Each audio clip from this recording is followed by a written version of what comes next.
विधानसभा चुनाव को लेकर कांग्रेस की मुश्किलें खत्म होने का नाम नहीं ले रही है। चाहे वो सचिन पायलट गुट के नेता हों, चाहे मुख्यमंत्री अशोक गहलोत गुट के नेता हों। अगर सचिन पायलट गुट के नेताओं की अगर बात करें, वेद प्रकाश सोलंकी जो कि चाकसू से आते हैं, वेद प्रकाश सोलंकी का इससे पहले भी कई बार विरोध हो चुका है। पीसीसी वॉर रूम में जब पार्टी के पदाधिकारियों की बैठक चल रही थी, उस वक्त चाकसू से जो कांग्रेस के कार्यकर्ता हैं, स्थानीय निवासियों की ओर से बैनर हाथ में लेकर वेद प्रकाश सोलंकी का विरोध किया गया था और स्थानीय लोगों ने यह भी कहा था, और साथ ही साथ जो कार्यकर्ता हैं चाकसू से, उनका साफ तौर पे कहना था कि इस बार चाकसू से वेद प्रकाश सोलंकी को टिकट नहीं दिया जाए, जो स्थानीय दावेदार है उनको टिकट दिया जाए, क्योंकि जो विधायक हैं वेद प्रकाश सोलंकी वो चाकसू में एक बार भी सक्रिय नहीं रहे। जो चाकसू की समस्याएं थी, चाहे वो पानी, बिजली और रोड की समस्याएं थी, उनका निस्तारण नहीं हुआ। हालांकि जो कार्यकर्ता आए थे उन्होंने साफ तौर पर कहा था, हम कांग्रेस के कर्मठ कार्यकर्ता हैं, लेकिन जो है हमें पूरी उम्मीद थी कि कहीं ना कहीं जो वेद प्रकाश सोलंकी हैं वो क्षेत्र की जनता का विकास करेंगे, लेकिन विकास के नाम पर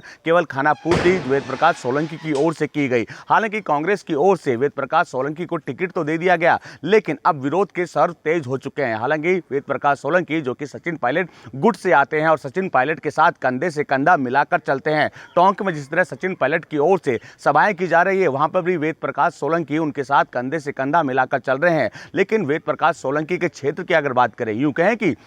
चाकसू की अगर बात करें, चाकसू में लगातार जो है वेद प्रकाश सोलंकी का विरोध देखने को मिल रहा है। एक तरफ वेद प्रकाश सोलंकी जीत की हुंकार बनने की बात करने में लगे हैं, लेकिन जो कांग्रेस के अलग अलग गुट हैं चाकसू के, वो कहीं ना कहीं जो है वेद प्रकाश सोलंकी का विरोध करते हुए नजर आ रहे हैं। उन लोगों का साफ तौर पर कहना है कि अगर स्थानीय दावेदार को टिकट दिया जाता तो यहाँ से कहीं ना कहीं कांग्रेस जीत कर जो है मैदान में उतरती और विधानसभा सदन में जाती, लेकिन वेद प्रकाश सोलंकी ने एक भी बार काम नहीं किया। जब भी क्षेत्र में आते हैं केवल खोखले वादे करके जाते हैं, लेकिन इस बार जनता समझ चुकी है, जो कांग्रेस के कार्यकर्ता हैं वो समझ चुके हैं। हालांकि वेद प्रकाश सोलंकी का साफ तौर पर कहना है था कि जो अन्य पार्टियां हैं उनके इशारों पर ये कार्यकर्ता विरोध करने में लगे हैं, और ये कार्यकर्ता कांग्रेस के नहीं है, अन्य पार्टियों के हैं, जो कि चाकसू में विरोध दर्ज करा रहे हैं। जो वेद प्रकाश सोलंकी का तो यहां तक भी कहना है कि हमने विकास की गंगा बहाई है, चाहे वो पूरे प्रदेश के अलग अलग जिलों की अगर बात करें, अलग अलग विधानसभा क्षेत्रों की अगर बात करें, कांग्रेस ने हर क्षेत्र को ध्यान रखा है, हर क्षेत्र में विकास की गंगा बहाई है और हर वर्ग हमसे खुश है।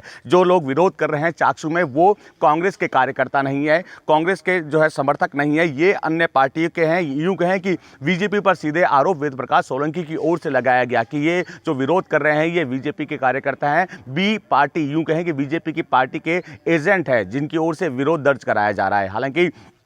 वेद प्रकाश सोलंकी को जो है आला कमान की ओर से, सचिन पायलट की ओर से भी आला कमान के सामने पक्ष रखा गया था कि कहीं ना कहीं वेद प्रकाश सोलंकी को टिकट दिया जाए। टिकट तो मिल गया, लेकिन अब जिस तरह हुंकार जो है वेद प्रकाश सोलंकी भर रहे हैं, लेकिन विरोध का सामना भी कहीं ना कहीं वेद प्रकाश सोलंकी को चाकसू में देखने को मिल रहा है। बहरहाल इस विरोध के बीच क्या वेद प्रकाश सोलंकी चाकसू से अपनी टिकट निकाल पाएंगे, ये भी देखने वाली बात होगी। वसंत पांडे, TV9 जयपुर।